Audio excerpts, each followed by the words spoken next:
Doug McBride is alive? Let that sink in for a moment.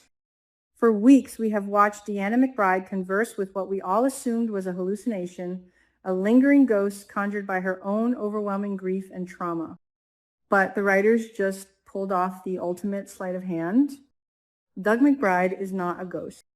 He is flesh, blood, and pure, unadulterated vengeance. When he walked right into that casino, standing face to face with a stunned Joey Armstrong, the collective gasp from the audience could probably be heard from space. It completely redefines everything we thought we knew about the McBride family dynamic and Joey's ironclad grip on the local underworld. Let's quickly recap this monumental confrontation because the details absolutely matter. Doug did not crawl out of the shadows for a tearful, heartwarming family reunion. He did not return to hold Vanessa in his arms or to gently wipe away Deanna's tears.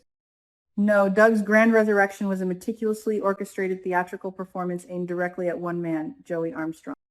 Doug faked his own death to escape his enemies, yes, but he also did it to lull Joey into a false sense of security.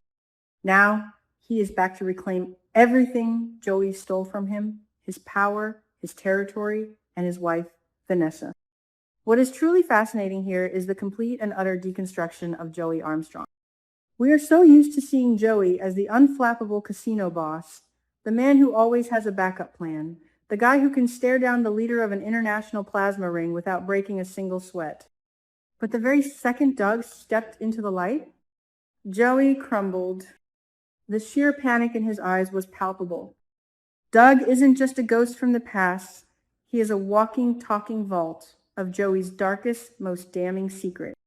Doug holds the exact receipts needed to send Joey to a federal penitentiary for the rest of his natural life, and Joey knows he is completely trapped. Let's analyze the sheer, terrifying logic behind Doug's faked death. From a strategic standpoint, it is a masterclass in psychological warfare. By playing dead, Doug allowed Joey to consolidate his power, to get comfortable, and to build his empire to its absolute peak. Why destroy a man when he is struggling, when you can destroy him when he thinks he is invincible? Doug waited until Joey had everything to lose, including Vanessa's love. It is cold, it is calculated, and it is brilliantly sociopathic. But does this tactical genius excuse the emotional torture he inflicted on his own family? Absolutely not. This brings us to the most controversial and frankly sickening aspect of Doug's return, his weaponization of Deanna. Using your own grieving daughter as a pawn in a mobster chess match is a new low, even for a soap opera villain. Deanna has been drowning in sorrow, desperately trying to honor her father's memory, and Doug has twisted that profound loyalty into a blackmail tool against Joey. He is feeding her half-truths, manipulating her anger, and positioning her directly in the crossfire of a deadly war. It makes you ask a very uncomfortable question. Is Doug actually any better than the criminal he is trying to destroy? Think about the psychological damage this will inflict on Deanna when the full truth comes out. She has spent weeks acting as a hostile agent against her own mother, fully believing she was doing her dead father's bidding from beyond the grave. Now, she is a living, breathing hostage in Doug's extortion plot. Joey is boxed in. If he moves against Doug, Doug exposes his crimes to the authorities. If he tries to protect Deanna or Vanessa, Doug tightens the noose. The casino has transformed overnight from a playground for the rich into a claustrophobic prison for its owner, and Doug is holding the only key. And what about Vanessa? Oh, Vanessa. She has spent the last few months living in a bubble of willful ignorance, actively choosing to look the other way, while Joey conducted his shady business in the basement of his casino. She defended him, she loved him, and she was ready to build a brand new life with him. Now, the husband she mourned, the man she wept over, has returned from the grave not as a loving partner, but as a ruthless conqueror. Her reality hasn't just been fractured, it has been completely obliterated. Vanessa is now facing the ultimate impossible choice, and this is where the narrative brilliance of Beyond the Gates truly shines. On one side, she has Joey, a known criminal who has lied to her repeatedly, but who, in his own twisted way, genuinely loves her and tries to protect her. On the other side, she has Doug, her legal husband, the father of her children, who willingly let her grieve his fake death just so he could settle a petty score. Who do you choose when both men have proven themselves to be absolute monsters? Let's break down the morality of this impending bloodbath. Joey built his empire on exploitation, money laundering, and illegal connections. He is no saint, and his hands are covered in dirt. But Doug weaponized his own mortality. He watched his family suffer from the shadows and did absolutely nothing to ease their pain. In many ways, Doug's betrayal is far more intimate and far more devastating. Joey might be a criminal to the state, but Doug is a criminal to his own family's hearts. This dynamic shifts the audience's sympathy in a very unexpected way. Suddenly, we find ourselves almost rooting for Joey to figure a way out of this impossible snare.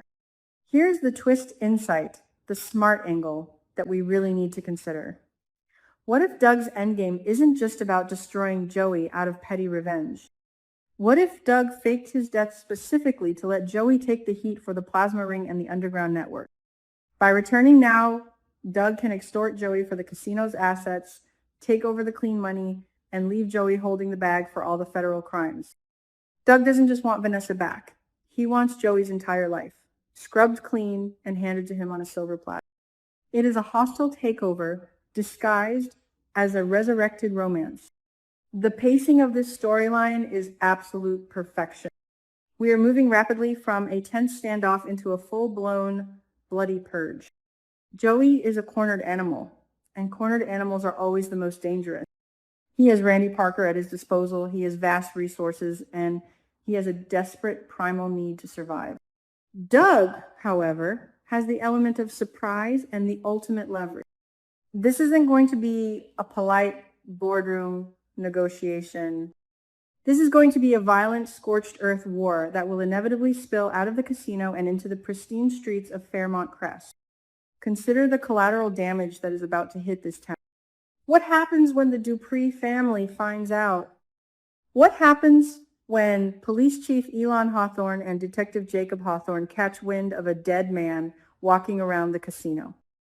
The entire ecosystem of Fairmont Crest is about to be violently disrupted. Joey has spent so much time trying to keep the police away from his door, but a turf war with a resurrected rival is going to bring the authorities crashing down on both of their heads. The stakes have literally never been higher, and the fallout will be catastrophic. As we watch this unfold, the tension is almost unbearable.